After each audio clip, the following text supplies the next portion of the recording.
Welcome back. India elects our continuing coverage here of the India Today Axis poll, and we have come up with, or Axis has come up with, a result that will stun the nation tonight because it predicts the NDA actually going as high, possibly as 365, midpoint 350, 339 to 365 for the NDA, UPA 77 to 108, midpoint in the 90s, and others 69 to 95. It's a landslide, a tsunami, a cyclone, if this exit poll is right. There are leaders in the BJP who are as stunned by these numbers. They're calling, are you sure? Sahi dikha rahe ho?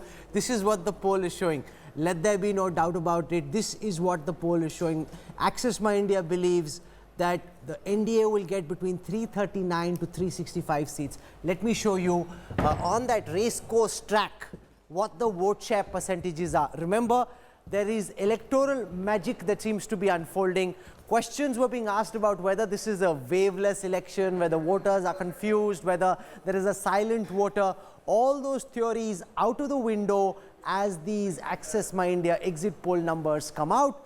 Here are the vote share percentages, and this is what the new assembly, new Lok Sabha will look like. Narendra Modi, like Usain Bolt, racing away. Everybody else looking like college level runners, not even Indian national champions.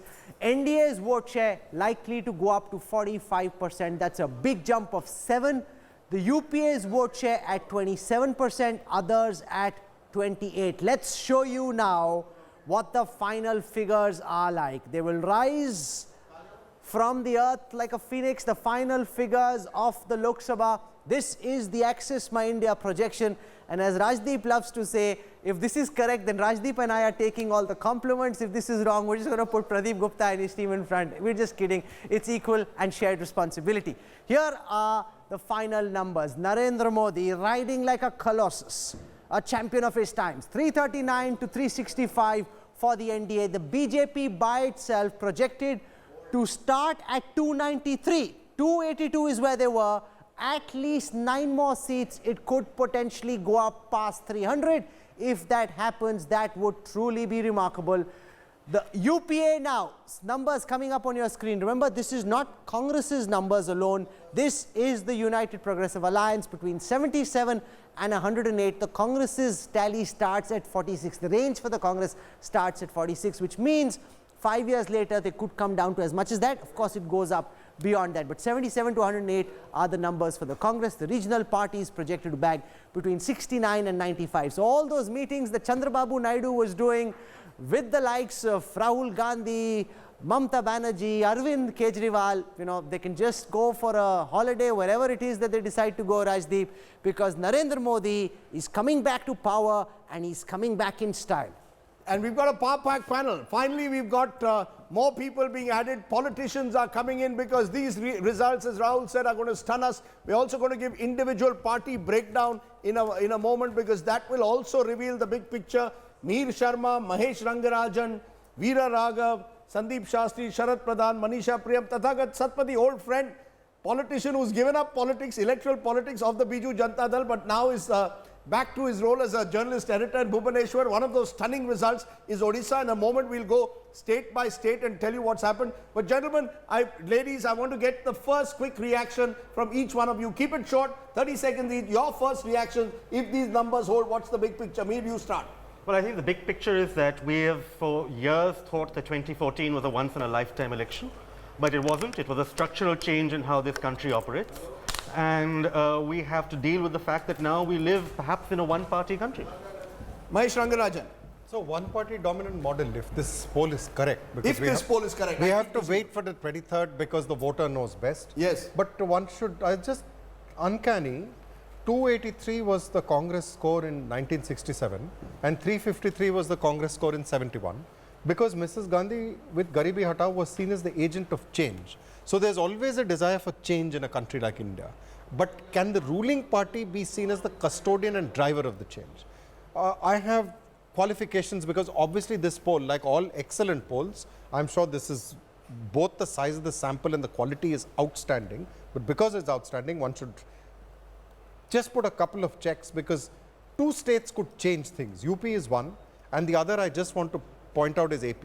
But having said that, it means the ruling party consolidating as the BJP as the dominant party model. Veeraraghav, quick response. I think the direction may be right, but my own sense is that it may have overestimated the BJP in states like Karnataka. But if this poll is true, Rajdeep, I think it's going to be a death knell for several regional parties.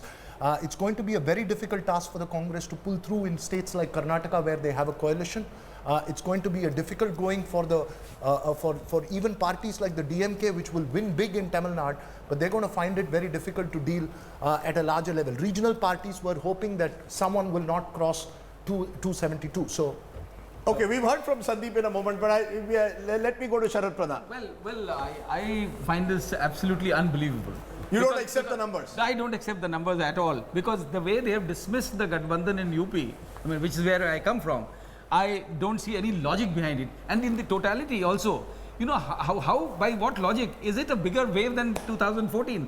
But it would seem so. It would seem so. The logic seems to be the TINA factor, pro-incumbency, cutting across caste divides, the collapse of the opposition alliances. We can go into all the factors, but Manisha Priyam, first reaction. If the edifice of these numbers holds, then I would say there's a tectonic shift in Indian politics where down the Vindhyas, we allow regional parties, where down the Vindhyas, the parties that work on the ideologies of social justice can survive. But just ahead of the Vindhyas, all that seems to be on decline. I would say on a lighter vein that if I were to accept these numbers and what our television studios are doing, then I would also say decline of all the numerous channels that talk in regional languages and the multiplicity of polls that are giving different numbers, albeit even if for their states, seat by seat arrangements on what has gone on in the Mahagathbandhan, for example, in Uttar Pradesh, not reflected in the edifice that we have. So you're also rejecting the poll in a way? I'm accepting, but saying that if I accept, then what the conditions are coming out from the south do not hold in the north. Okay, so I'm as a researcher puzzled completely. You're puzzled by the results. Completely Point puzzled. taken. Why the south doesn't hold in Tathagat the north? Satpathy, you will be puzzled by what's happened in Odisha. It appears, at least at Lok Sabha, it's a victory for the BJP. Are you stunned by it as an old Biju Janata Dal man? No, I am not stunned by that. But first of all, I am not very sure if you are counting in today's 59, 60 seats in Yes, this. yes, all counted. If that is counted in, I do not think you have the data as yet fully.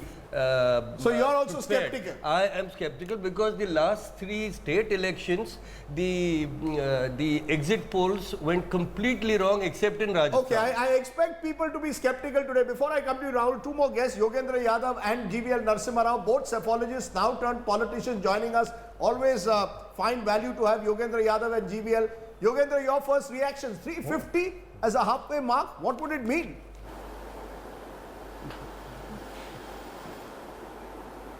Rajdeep, a good exit poll always surprises. Yes, I'm surprised, but I'm not willing to discount it. Yes, it is an outlier. Most exit polls are giving something around 300 or so. This one is saying 350. But please remember, an outlier need not be wrong. Repeatedly, we have seen that some outliers have been true. Throughout this election, the general sense I had was that this was a completely one-way race. That working for Mr. Modi was himself. So Modi, money, media, and the electoral machine of the BJP. On the other hand, in the case of opposition, there was neither a message nor a credible messenger. And when something like this happens, when you have such a lopsided race, the results are very often surprising, astonishing. I'm still a little surprised by Uttar Pradesh.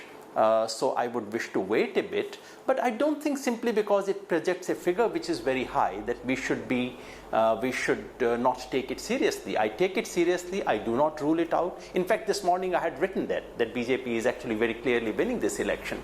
The only thing that we should be careful about is to then retrospectively start reading intentions from consequences. Because Mr. Modi has won, his government must have been great. Because Mr. Modi has won, whatever he did was correct. That is not a correct reading, and that is where we need to be cautious. To my mind, what we have witnessed is two things clearly worked more than anything else. Number one, a complete dominance of Modi government on the narrative, supported of course by media, which I thought was very partisan. And second, in the case of opposition, the opposition did not present any serious opposition at all. Let me take BJP that- had a will to power. Opposition had personal ambitions clashing with each other. BJP had a clear roadmap. Opposition was completely clueless. And what we are witnessing, Rajdeep, is the possibility of rewriting the rules of the game. The alternative has to come. So it's really lack of alternatives. And what this verdict, if this is broadly true, and I don't disbelieve it, is need for an alternative. Okay, I would request my guests to keep it short because we want to put a lot of data also before you. But Sanjay Jha, I think Yogendra Yadav is making some very fine points, one of which is where is the alternative narrative? If these elections hold, the Congress will be in a double digit for the second consecutive time, and serious questions could be raised of the way your leadership handled the election. If the numbers are right, are you willing to concede, if the numbers are right, that you got the narrative wrong? You had no narrative. Nyay came in much too late. No one knows what Nyay really means. And therefore, you weren't able to combat the Modi juggernaut with the media partisanship, the money, the resources. You were just outplayed. And they have new rules of the game.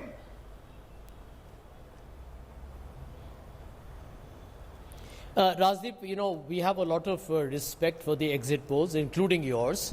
But having said that, you and I both know, and I'm sure the panelists will agree, including Mr. Yadav, that, when you are, doing a post-verdict assessment of the voting, you got to keep one thing in mind that, they can go very, very outrageously divergent. I was looking at one example, Uttar Pradesh. Now, your poll is giving the Gathbandhan barely a handful of seats and 62 to the BJP. There is another poll, equally respectable, I assume, that is giving the Gathbandhan 56 seats. Now, I can see the swing, therefore, is roughly over 120 seats. Now, that to me is intriguing. And therefore, I will leave this open. I don't want to right now comment as if it is an outcome. This is not a verdict yet. That will be on the 23rd of May. And whatever comes, we will respect that. I want to make a mention here. I'm not trying to be critical of the survey that you have put out. But I do believe that there is one big factor that we must account for. This election has been fought in a very polarized atmosphere. Over the last 5 years, there has been a fierce psychosis in the country. Even if your sample is very representative of all the different constituents of voters, let me tell you, there are many marginalized sections of society that are not very expressive. I can tell you, even people in urban India have been slightly cautious in telling people who they may be, politically I think there is a silent voter so we there missed. could be a lot of dark You believe edges there is here a silent in every voter, survey. a silent undercurrent that we have missed, I and believe maybe that's what you're clutching onto. Plus, of course, the fact that Australia's exit polls have gone wrong today. So maybe India will do an Australia for you for once. You've got to clutch onto that. GVL Narasimha Rao, give us a nice smile. Mr. Modi is jumping around in our little graphics that we are showing. You must smile once in a while a little bit more often. And don't tell me you're going to say we'll get more than you are showing. Yeah, I mean, Then I'm going to jump out of the screen. I'm going to come for you, the GVL. other day, Rahul, I thought, GVL, we can't give you 542 out of 542. But GVL, this- you can't say you're going to get more than we are showing. But Not go ahead, allowed. quick reaction. Quick reaction from you, GVL. First reaction. No, listen. No. Yeah, you see, let me tell you why these numbers are there. I think, unfortunately, nobody in the media or in the opposition really understands our leadership. That's where all these problems arise. There is no Tina factor today. There is a Timo factor. Overwhelming opinion among a section of the electorate is there is Modi only who can do it. And that kind of a persona, that kind of a leadership trust you have not seen in decades. In fact, in Gujarat, election after election, how did we manage to win a big mandate every time? It's because of delivery. It's because of developmental outreach. In this election, in these 5 years, we have reached out to more than 25 crore people with direct benefits. And don't you think all this will have an impact? A large section of these are women. Most polls would be. It's 22 crores. No, it's more than that. That was when this Kisan Samman Nidhi was not announced. Okay.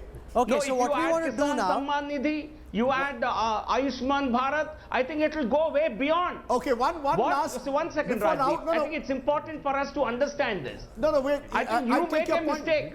Sir, I take your point. Let me tell you why this phenomenon. We've reflected this, Mr. Until Narasimha Rao. 4 months before elections. We've Hey, what are you reflected this. cribbing about Until 4 now, months before GVL? elections. GVL, Prime Minister GVL, does one second, not one talk second. about elections at Obviously, all. we understand the significance of all of what you've done, which is why we are giving out the numbers that you are. What kind of victim complex are you coming to the show with today? 339 to 365. You should only be saying, Rahul and Rajdeep, if these No, numbers not are with correct, him, I'm I trying will to personally explain come and the give you reason. some laddus. It's not That's surprising. all that you should be saying. 25 crore Indians.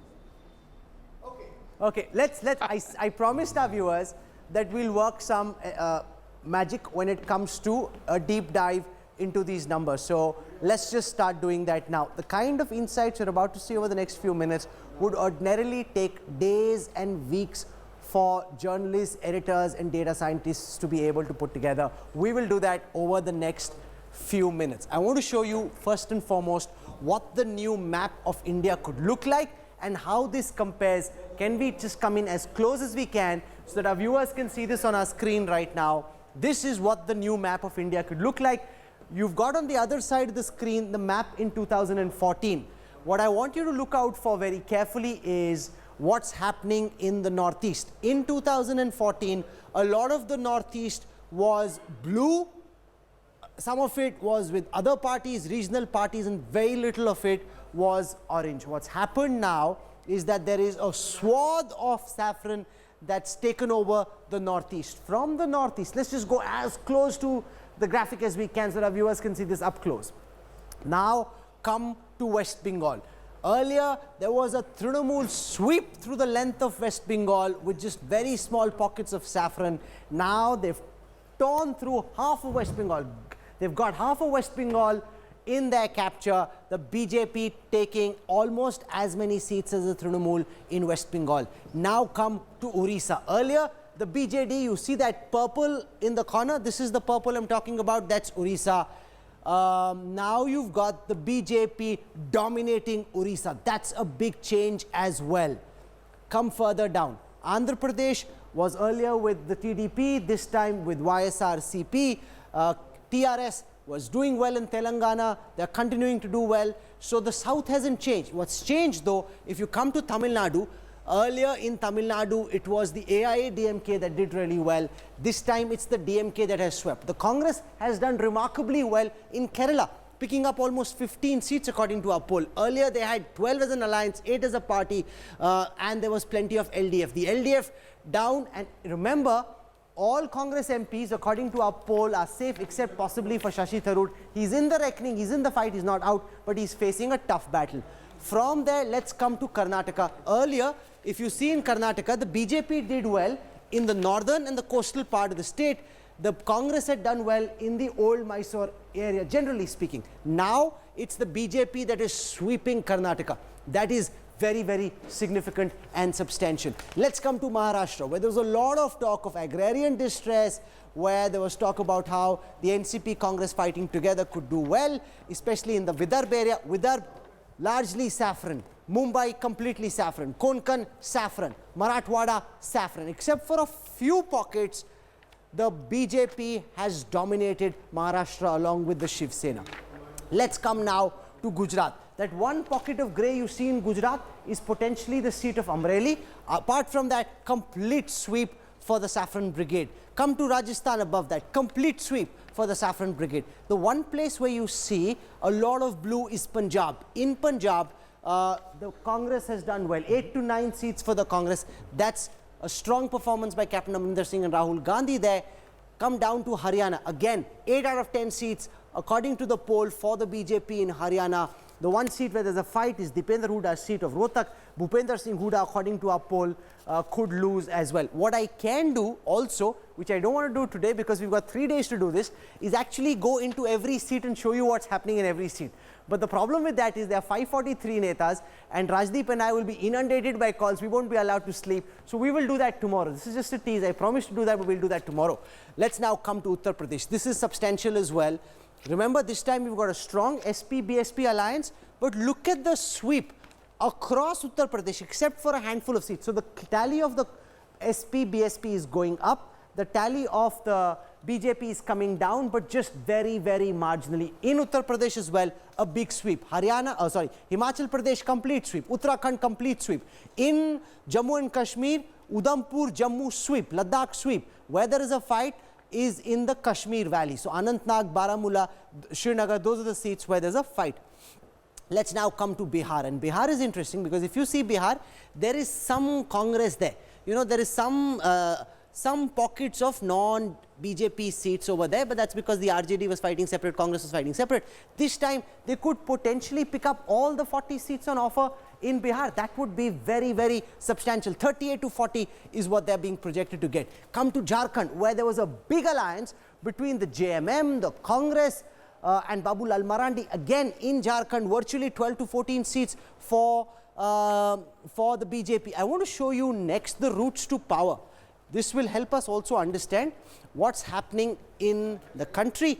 Here are the routes to power. Now, this was supposed to be my genius at work, where we worked with our data team to show you what may happen and how they'll fight the government. So this was where SP, BSP, CPI, BJD, JKNC, AIMM, all of them were supposed to come into play. None of that's required because you've got BJP at the very least with 287 winnings. That's why Narendra Modi jumps onto the screen so quickly, because all our graphic engineers, I know there'll be lots of people in our graphics team will be very unhappy that this graphic didn't come into play, but that's the way this poll has gone. The BJP by itself crossing the majority mark. You don't need anybody else to come in. You're seeing over here, they don't need anybody else. You know, if they, YSRCP, they don't need, if they got him, they have 350, they'd be able to increase their tally, but none of that is required. None of that is required. They by themselves are sitting very, very comfortable, very, very pretty. I want to show you what's happening now in some of the other pockets, Rajdeep. Let's just show you the swing seats. Remember? Okay, 1 second, bear with me. Okay, there are 92 swing seats. Now, swing seats are those seats which change hands in every election over the last 3 elections. Out of these 92 seats, Access My India projects for India today that the BJP will win 63 of these swing seats. 63 of the 92 seats which have changed hands in every election in the last 3 elections are projected to go towards the NDA. The UPA picking up only 6 swings. Remember, these are seats that are easy come, easy go. They're the ones which are most likely to change hands. Here, wherever there was a chance that they may win, the dice is rolling in their favor. For whatever reasons, they are doing well on 63 out of 92 seats. From here, let's now come to the stronghold scanner, and this is very, very interesting. I'll start with NDA strongholds. Out of the 53 NDA strongholds, strongholds are defined as seats that the same alliance, in this case the NDA has won in every election for 3 elections. They're sitting strong on these. Out of their 53 strongholds, the NDA is expected to win 44, virtually sweeping all their strongholds. When I reverse this graphic and show you what's happening with UPA strongholds, out of 18 strongholds of the UPA is likely to win only 6. On almost half their strongholds, they could be bested by the NDA. On half the strongholds, the Congress and its allies could lose. Look, just try and zoom in further. That will give you a better sense. In the strongholds the Congress has in Karnataka, because what you're seeing on your screen right now are UPA strongholds. So in their strongholds in Karnataka, they are likely to lose. In their strongholds in Chhattisgarh, they could lose. Apart from that seat of Chhindwara, which is the independent republic of Kamal Nath, in other parts of Madhya Pradesh, there is a fight. There is a problem there in the UPA strongholds. I want to show you now the region-wise breakup of our data. I'll start with the Hindi heartland. In the Hindi heartland, out of the 226 seats, Access My India projects for India today that the NDA could bag 188 seats. Out of the 226 in the heartland, the UPA only at 6, others at 7. This is where SP and the BSP were fighting together. This is where arithmetic was supposed to trump chemistry. Nothing of the sort seems to have happened in the Hindi heartland. Even now, the NDA projected to bag 188 out of 226 seats, except for some big pockets. This is Bastar, southern Bastar, where the UPA is doing well, where the Congress is doing well. And apart from Chhindwara, by and large in the Hindi heartland, the Congress is being outed. Now let's go to the northern parts, which includes Jammu and Kashmir and Punjab. So the percentage comes down because they didn't do well in Punjab and J&K is split half. The NDA likely to pick up 87 out of 126 seats. The Congress only 8. In the north of India, 87 out of 126 for the NDA. Let's now come to the east. This is where one of the biggest stories of this Lok Sabha election is unfolding. Access My India projects for India today that in the east of India, the NDA is likely to bag a whopping 102 out of 142 seats. This includes West Bengal. This includes Orissa, which is where opposition parties were strong, but 102 out of 142, so that northwest monsoon, which brought Narendra Modi to power in 2014, is now extending to the east. This is electoral magic playing out, at least in the exit poll. Whether it plays out on the 23rd, we'll know in a few days. Let's now come to the west. They did well in the west. In the west as well, out of 143, they're picking up 121. So they've been able to contain damages where they could have lost a few seats. In Gujarat, they could have lost 4-6. They haven't. In Rajasthan, they could have lost 6-8. They haven't. Madhya Pradesh, they could have lost 8-10. They haven't. In the west of India, NDA is likely to get 121 out of the 143 seats. The one part of India which remains a complete island as far as the Modi cyclone is concerned is the south. Out of the 131 seats in the south, apart from Karnataka and just the odd seat in Telangana, the NDA likely to get only 24, and this includes the 4 seats they may get in Tamil Nadu through the AIADMK. So 24 out of 131, UP at 50, others at 33. Rajdeep, that is just the EI's first demonstration in this exit poll. Rajdeep. What it shows is essentially you've got a sweep. This is as close that you get to a landslide if these exit poll numbers hold. And what it shows is the gap between the Congress and the other side. The Congress being decimated. The average I'm getting for the Congress is about 58 seats. So from 44, the Congress comes at best to 58 seats. The good news is for the South, for the regional parties. Jagan Reddy's party is doing remarkably well. They could capture power in Andhra Pradesh. PV Midun Reddy, MP YSR Congress joining me. Your first reactions to what you're hearing, because amidst all that is happening, this BJP wave, the 42 seats of Andhra Pradesh and Telangana between them seem to be immune to this wave. The South, by and large, Kerala, Tamil Nadu and Andhra Pradesh, Telangana, except Karnataka, is immune to the wave. Your first reactions, would you want to support the BJP government even if it gets a majority? Will you say that our support is with them, Mr. Reddy? Our leader, Y.S. Jagan Mohan Reddy, from day one, he is being on a single stand that whoever gives us special category status, we are willing to support that, whether it's UP or NDA or anybody else. But we hope BJP keeps its promise of a special category status instead of the package they have promised us. Well, if they get 350, they won't need you. If they get 350, they won't need you, and they won't keep the promise also probably. That's the end of your promise. Your best case scenario is to keep them to 250 where they need you. If they don't need you, why will they give you special status? We expect a correction like what happened in Australia or something like that. Hopefully 23rd is a good result. Okay, so it's interesting. All the regional require our support. All the regional parties want a correction because you want an election where the BJP is more dependent on you. That's an interesting way to look at it. But across the table again. I take your point, sir. So across the table, Mahesh Rangarajan, do you get a sense that the regional parties too, the Congress, first let's look at the Congress. We've looked at the BJP, we've been talking about this Amit Shah, Narendra Modi machine for the last several hours and what it could do. But if this result holds and the Congress is also around only 55 to 60, where does it leave the Congress? 2 consecutive elections, badly double digit, doing very badly with double digits. Where will it leave the Congress? No, I anyway think Congress started out on a very weak wicket. This is the first time BJP is contesting more seats than Congress. And from Congress point of view, the absence of Andhra, Telangana is vital. These are states critical. I mean, come on, even in 77 when they lost, they did not exist north of the Vindhyas. This map would have looked similar in 77, but the south of India, they won 116 seats. But look at Maharashtra, Mahesh. Maharashtra Congress bastion, as per our survey, they will win only 2 to 4. Yeah. I mean, we are talking about one by one, every Congress fortress being reduced to single digits. Yeah. The second part is the alliances of Congress. There are 7-8 states where they are aligned. I'm including Pondicherry and Lakshadweep. But other than Tamil Nadu, if this survey is correct, it hasn't clicked. And Maharashtra is very serious, Rajdeep. Maharashtra is the state which has not had Congress losing a Vidhan Sabha election till as late as 95. Even earlier, two Congress groups won and they patched up. So Maharashtra, if the BJP Shiv Sena have really broken through, it means a very major citadel. You know, this kind of route would mean even Western Maharashtra has cracked, which is, I mean, it's the heart of the citadel. But you know, it's been building over a period of time. So I wonder, Mir Sharma, whether this means that either Narendra Modi and Amit Shah have changed the rules of the game so substantially and the Congress has not been able to keep up with it, or the Congress over time has slowly lost the support of major caste, class groups. You know, look at tribal areas, Odisha, Jharkhand, Northeast. That's where the BJP is gaining. Where is the Congress even in those traditional social groups which it once relied on?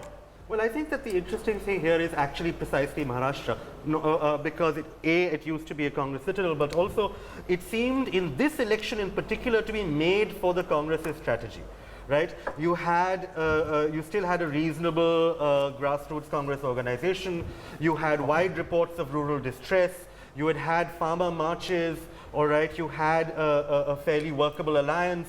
All these things were in place. If the Congress has not even been able to pull out Maharashtra, given what Rahul Gandhi's strategy has been for the past 4 to 5 years, that means that there is something deeply wrong with either the strategy or with the Congress's positioning as a party. There is no place. What about leadership itself? Will leadership, they didn't have a, you're saying they didn't have a strategy. I don't think so.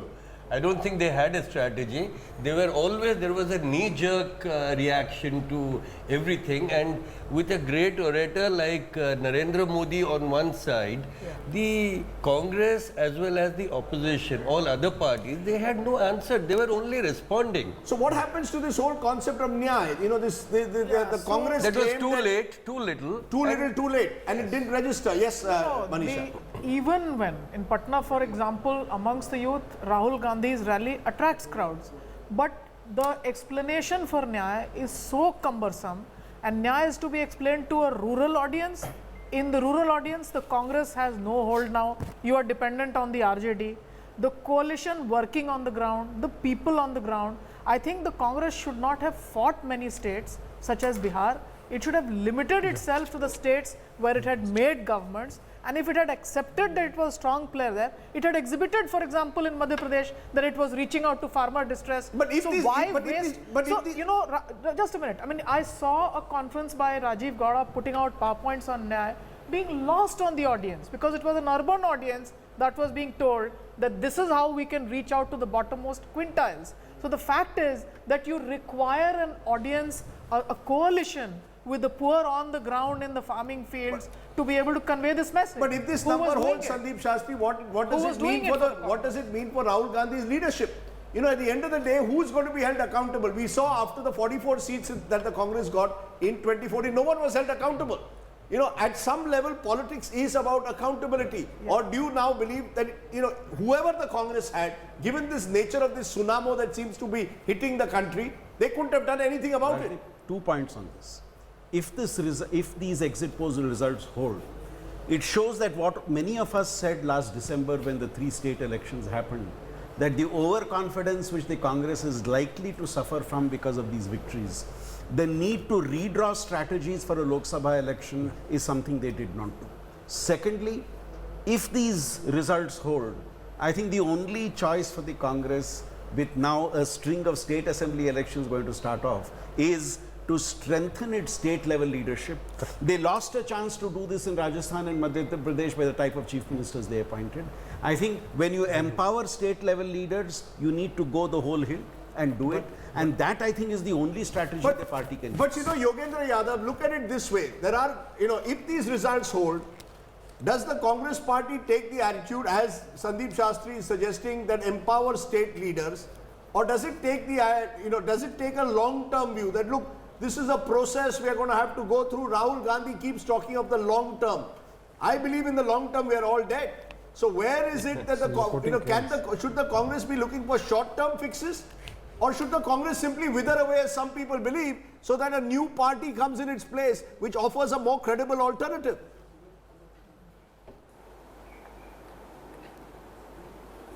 Rajdeep, I say this in all seriousness, without exaggeration, without anger, without any emotion. Congress should die. This was an election for the soul of India. At stake was the very idea of India. And if this party called Congress, which says it stands for constitutional values, which says it stands for secular India, cannot put up a resistance, cannot fight against the BJP, it has no reason to exist. This party has finished its historic role in India. Today, Congress represents the biggest single obstacle in the path of creating an alternative. If the broad trends, and I'm not speaking of your poll, broadly what we have learned today, and I have no reason to disbelieve it, if these are right, this country desperately needs an alternative to this divisive politics. And clearly the establishment opposition has failed to do it. There is a desperate need for an alternative. And let me get Sanjay Jha to be fair. You're saying the Congress has to die. Those are very strong words. People will say at the end of the day, that's still the only national party we have. We've seen what's happened to your old party, Aam Aadmi Party, being decimated in this election. Quick word from you, Sanjay Jha, in response to that. Does the Congress have to change the way it functions? Empower state leaders, give more power to younger leaders, empower them, cannot be run, or maybe look at your leadership itself. It cannot be a family-run party. You see, with due respects to Yogendra Yadav, this is the very problem. No, let me answer. With due respects to Mr. Yogendra Yadav, I mean, he's missing the woods for the trees.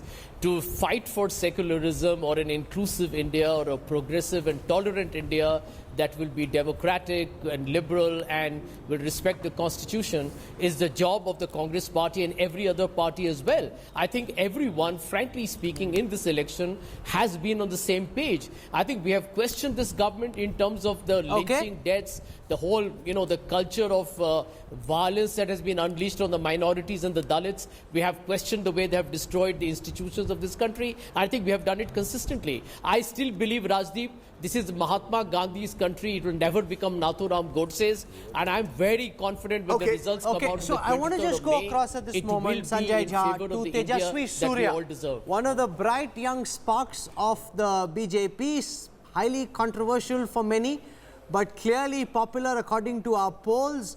Tejaswi Surya now joins us, 28-year-old. Our poll suggests likely MP from South Bengaluru. Tejaswi, you're looking at these poll numbers. I see you are dancing out of your Twitter timeline. Welcome. Thank you, Rahul. Okay, so tell us, 339 to 365, is this what you had in mind? Thank you, Rahul. Thank you. And I'm very honestly, yes. When the Prime Minister as well as our party president was taking meetings, even internal party meetings from almost since a year ago, he was very clear that this party is going to be targeting 50% of the vote share.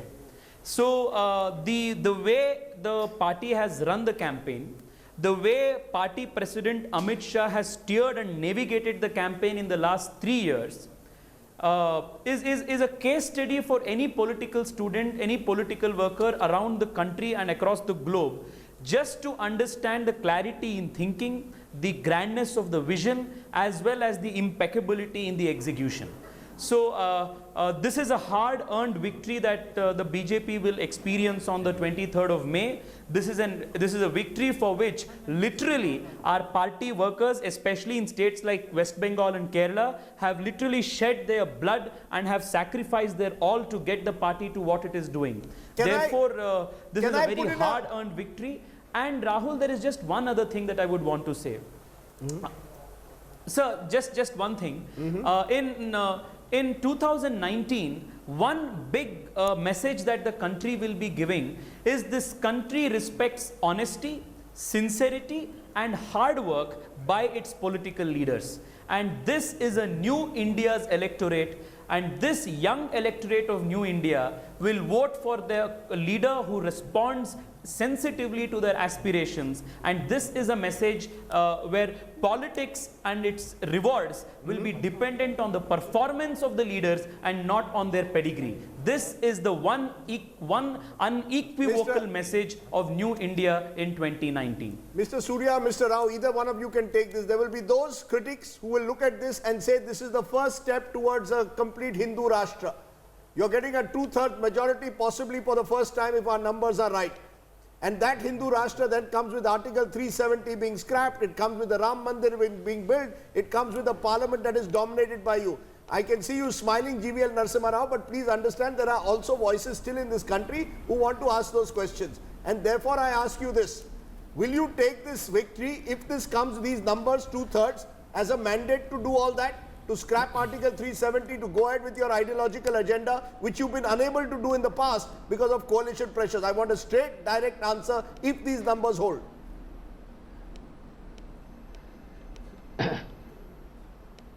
No, whatever be the numbers, we strongly endorse whatever we have stated in our manifesto. I think you just have to read our manifesto for the election. No, I'm asking you, will you implement your Hindutva agenda? In the past, you have not been able to implement it because you had a common minimum program or you've been constrained by allies. Now you won't have to be constrained. No. I know, Rajdeep, Rajdeep, I see the temptation of many people to somehow try and even damage this particular big mandate that we are getting and to misrepresent the mandate. We are committed to the Constitution of India. It is parties like the Congress, and there are many individuals which have misinterpreted it. Which part of the Constitution says minorities should have the first right on the resources? Which part of the Constitution says that you should abuse a particular religion in the name of call this a Hindu terrorism? That is a lie. Okay, Tejasvi Surya, tell me this, if these numbers come out to be correct and the BJP dominates Karnataka in the way that the India Today Access My India poll is suggesting, do you think the Kumaraswamy government in Karnataka's days are numbered?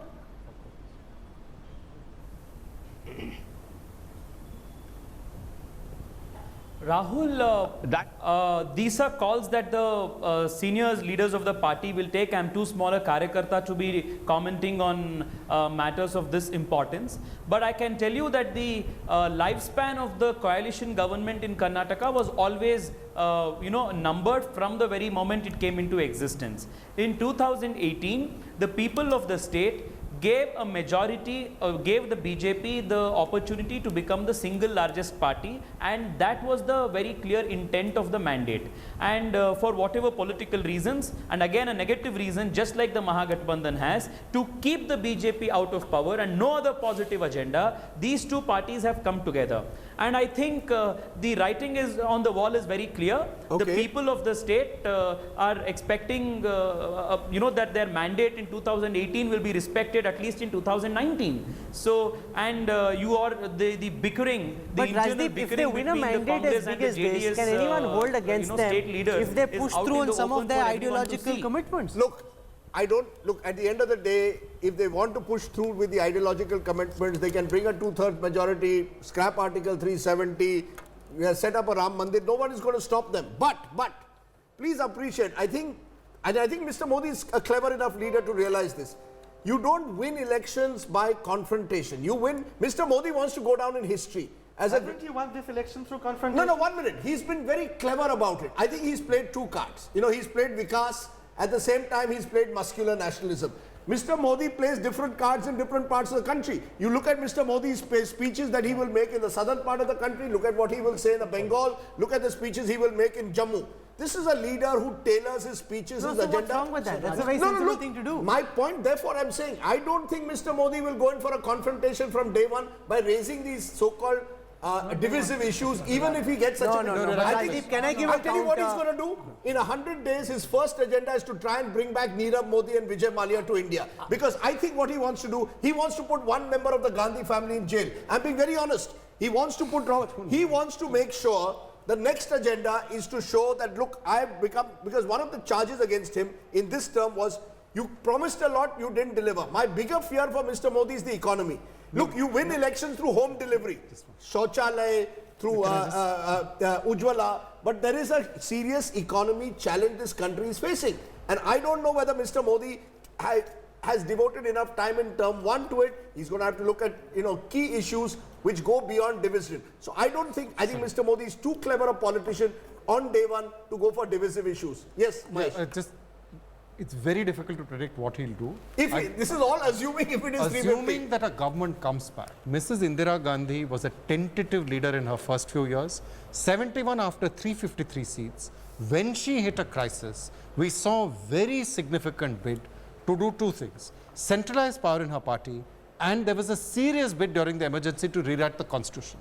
There was Swaran Singh, there was the talk of the presidential system. In this case, I think it's different. I take what Mr. Narasimha Rao has said very seriously. He says the party is committed to the constitution. Of course it is. But this party by conviction believes that certain parts of the constitution need to be revisited. Article 370, Common Civil Code, and there is the other questions which others may regard as divisive, but they believe by conviction that because they put it in their manifesto, and if this is the mandate that they get, they can say the people of India have voted for us to fulfill our manifesto. I expect them at some time to say that. Rahul, I think we need to Rahul, distinguish there's between something called the ideological basic opposition and structure electoral of the constitution. After a lot of clashes between the parliament and the judiciary, even when Indira Gandhi was on the ascendance, and at a time when H.R. Khanna's dissent note was indeed included in the judgment, there is a basic balance premise. So there are parts of the constitution that you can amend. There are parts of the constitution that there are limits on the parliamentary sovereignty that you can exercise. But as we've seen in the last 5 years, as we've seen with the last 5 years, even with 282 seats, from time to time, institutions have come under scanner. We've seen the role of the Election Commission, the Supreme Court, the CBI, the media, all of which come under the challenge. But these are larger issues. I want to come back to the poll. Let's assume that we are looking at what is it that in this poll that you think can go wrong. Let's. No, but why are all our pundits so gloomy? One man could potentially be leading his party to a historic mandate.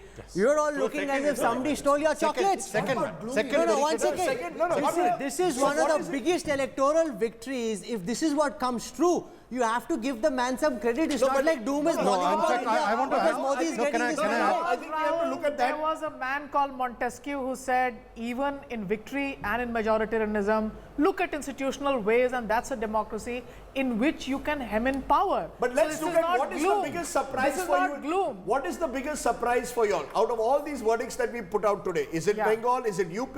Where is the biggest surprise that has stunned you? Yes, I believe that the percentage of polling has been comparatively lower this time. So the sweep by also, 1 or 2% only. By well, 1 or 2%, 1.3% was all that made Garibi Hatao so what is the biggest surprise for you out of these numbers? Which state is surprising you even now? I will not go state-wise because today's seats, today's 60 seats, I do not know how you could get the results in okay, that's your but I want to ask you which is that state, because Rahul pointed out how the East, look at the sweep in the East.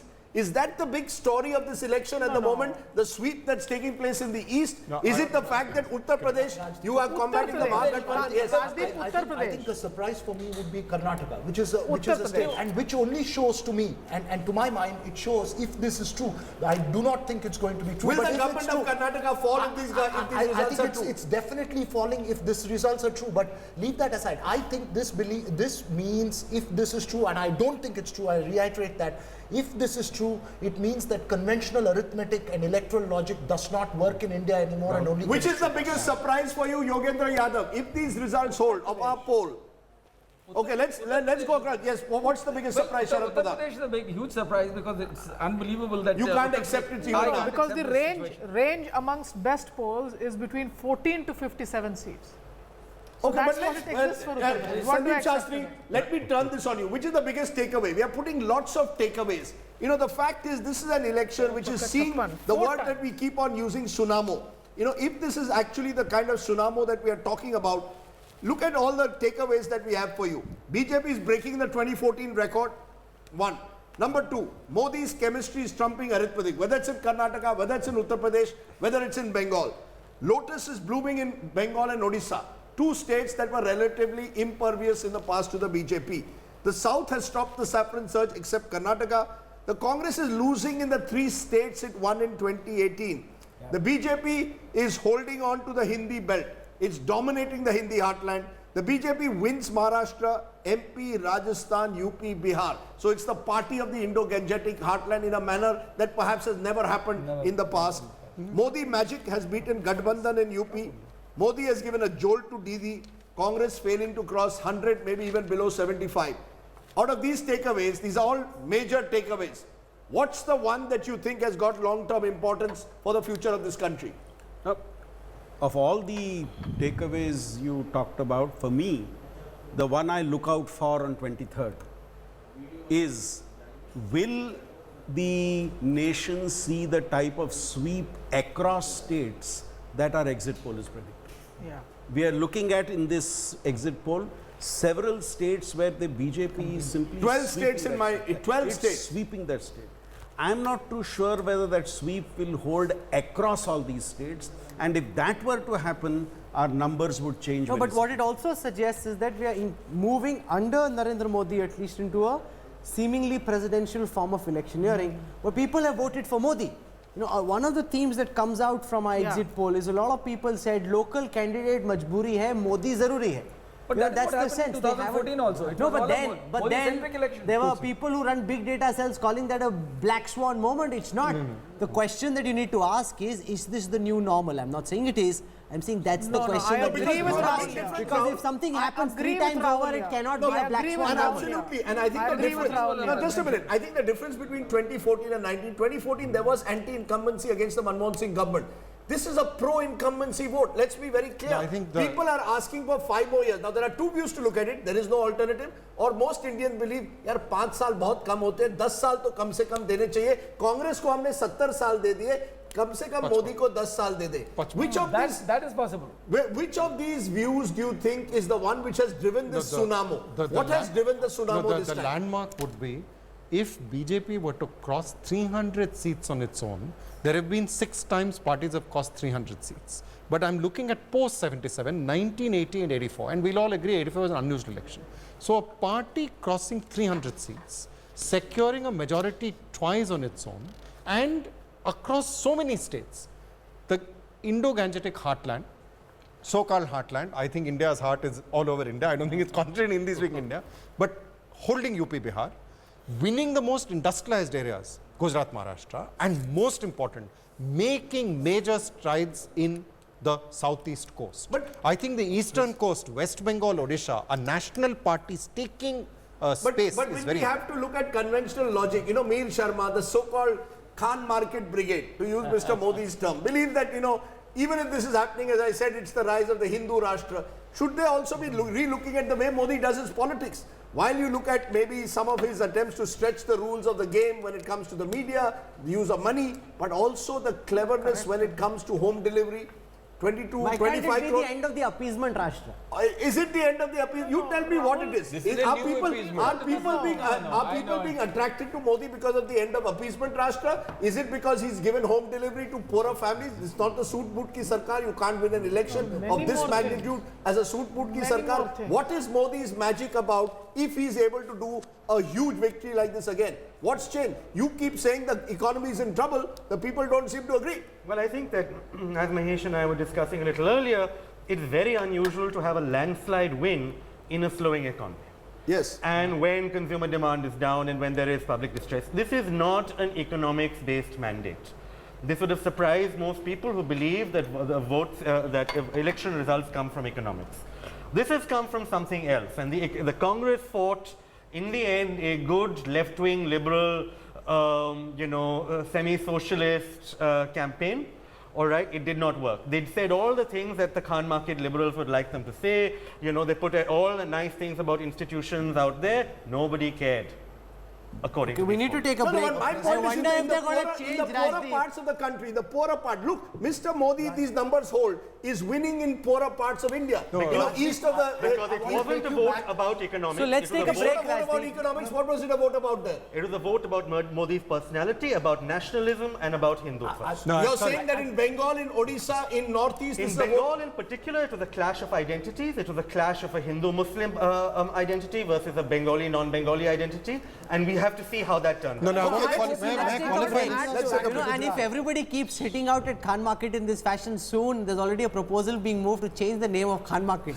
You know, it may become Deen Dayal Upadhyay Market. And I want to make one last point. Please understand, Khan Market was set up for Punjabi refugees. most of whom today are seen traditionally as BJP supporters. These are people who were given the Khan market shops because they could build a new life after they left Pakistan. So don't damn the Khan market, and you get the best ice cream at Big Chill in Khan market. So at least for the ice cream, let So Khan market survive. each time the Prime Minister is taking a pot shot, he's got Rajdeep in his And the crosshairs. sushi also We take a at Yum quick Yum break. Cha. We'll have That's a lot right. more for you when we come back on the other side. Let's see if in the next 5 years the name of Khan market changes to Deen Dayal Upadhyay. Comes here, he'll change Okay, let's take a break.